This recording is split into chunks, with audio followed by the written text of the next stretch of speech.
Good morning, everyone. Good morning. Wherever you are. We're out here, those of us who are here, specifically to immerse ourselves in the ocean of all beings.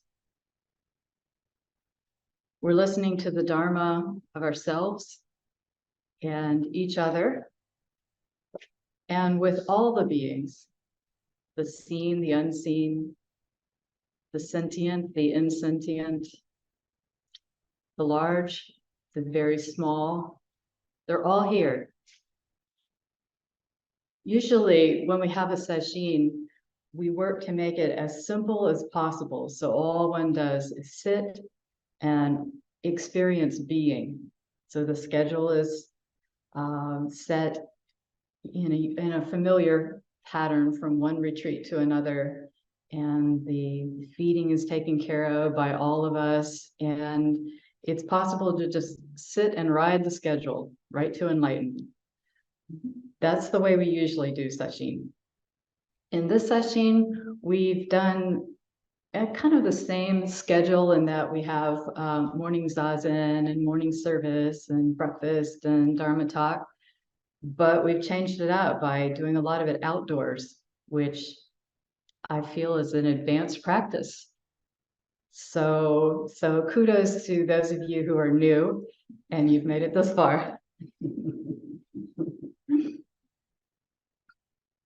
We keep adapting to respond to the rain, to the heat, and I think it's advanced.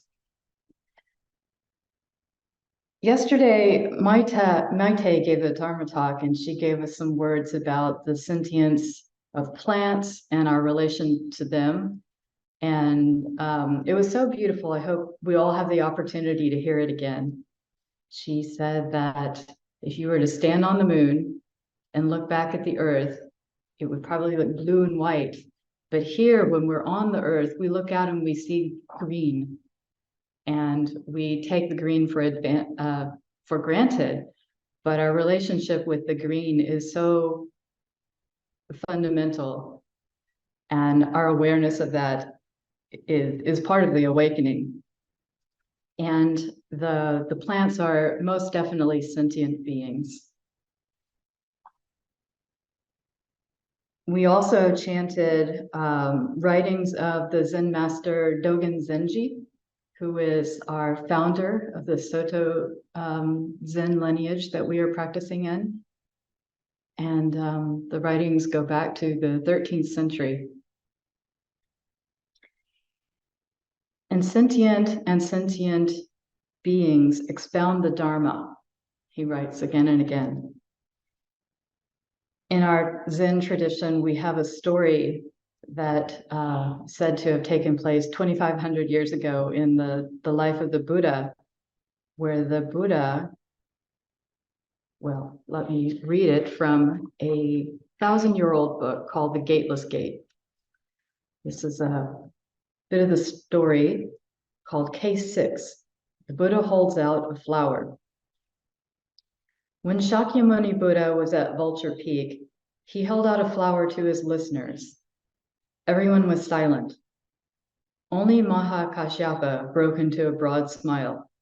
The Buddha said, I have the true Dharma eye, the marvelous mind of nirvana, the true form of the formless, and the subtle Dharma gate.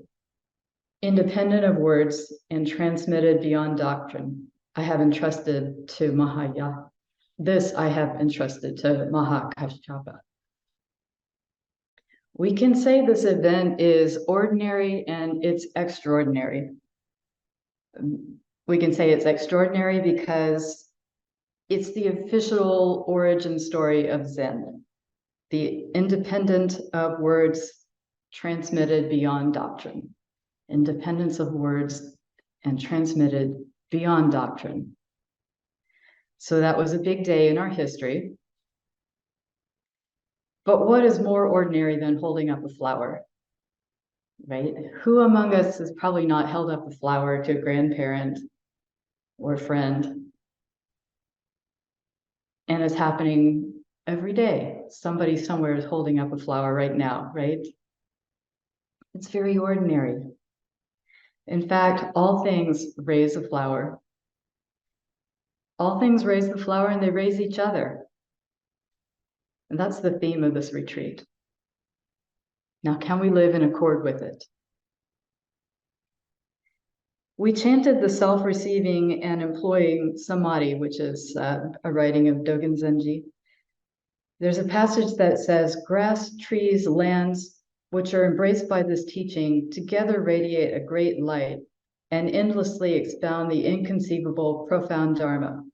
Grass, trees, and walls bring forth the teaching for all beings, common people, as well as sages.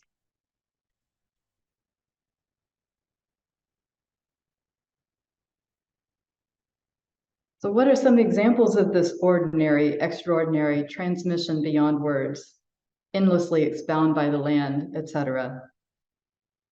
Yesterday, when we were walking in the forest, we came up on a large possum that was foraging under a tree. Sally saw it. Did anybody else see the possum? We got pretty close, maybe 20 feet, and it didn't see us coming. Possums are known to not have very good hearing and not very good sight. I think apparently they have good smell, but it was ignorant of us being there. And I didn't want to get too close without it knowing. So I kind of clicked my tongue and it hurt it. And so I saw its head come up and I saw its senses engage with, us, what it saw. And it made contact.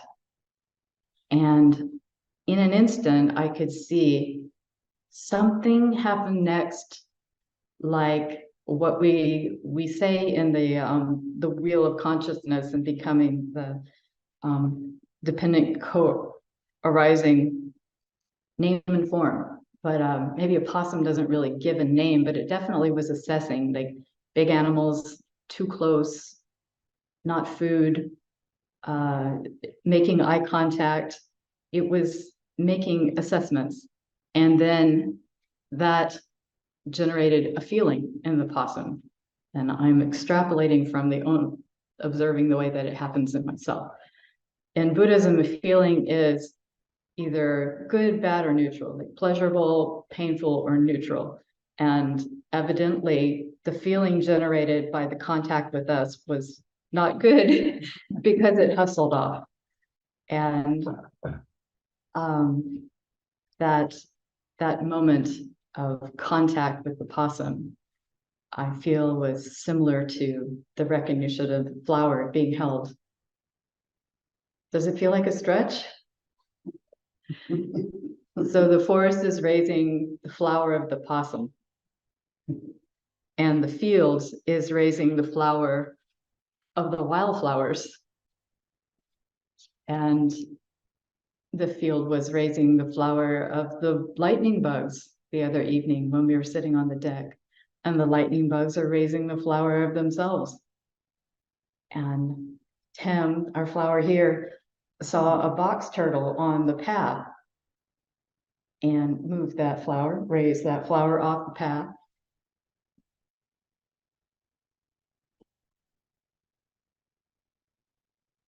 And there are endless examples of this ordinary raising of the flower.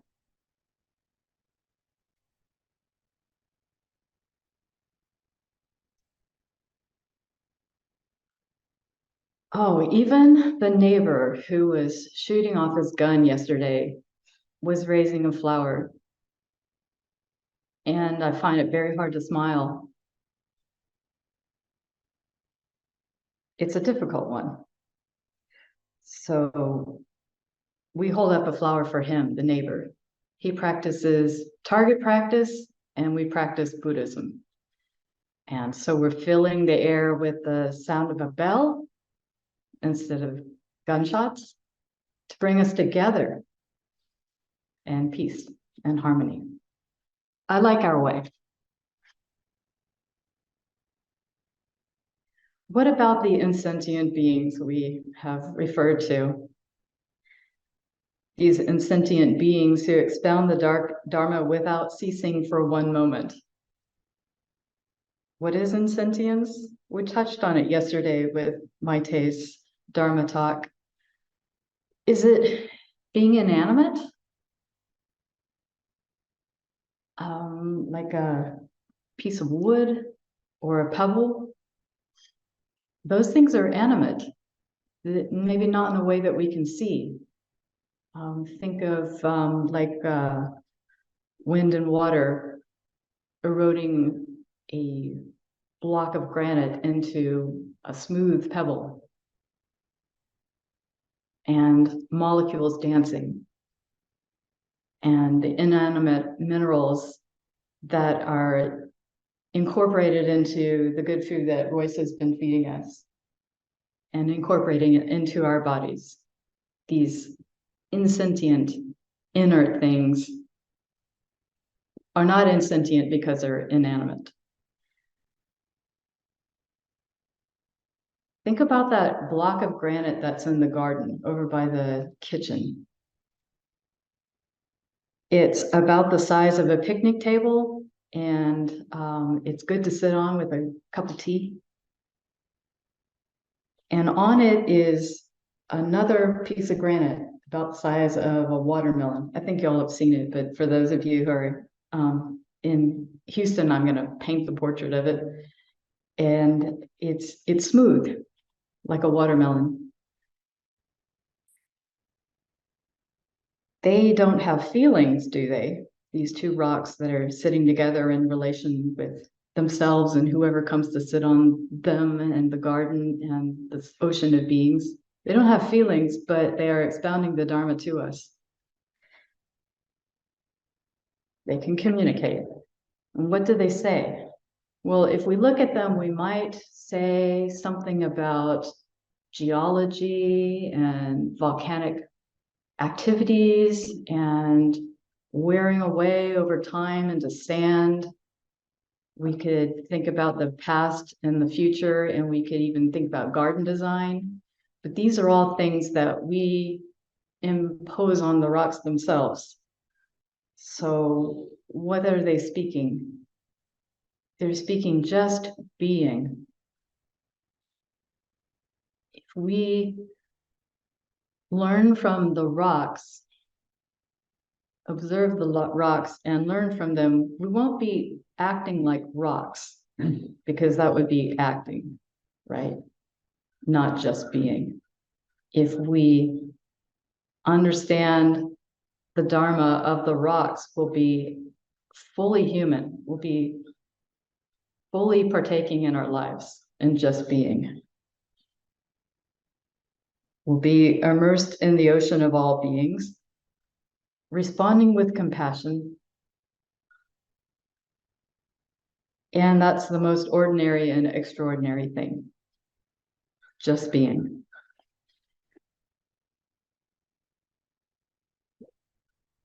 When Maite first approached me about having this retreat together, there was a kind of some momentum and a desire to have a retreat out here on the land to alleviate the suffering of people who feel separated from being in nature, and the suffering of all beings who are impacted by people who don't live as if they're in a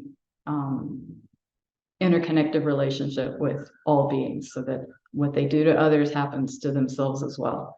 So we wanted to free all beings, of course, and help provide a way. And we looked at the teachings of Joanna Macy and Rebecca Solnit and others who've been doing deep work in this realm. And so ultimately, as you can see, we've gone to the teachings of our founder, Dogen Zenji, and beyond for the foundation of this retreat and our study today. So whether you hear the endless Dharma of the rocks, or if you kind of struggle with that message, I believe you can't feel separate from nature and from life if you're sitting under a tree and you're experiencing the persistence of a little green shiny green jumping spider that wants to rappel to the top of your head, no matter what you think about it.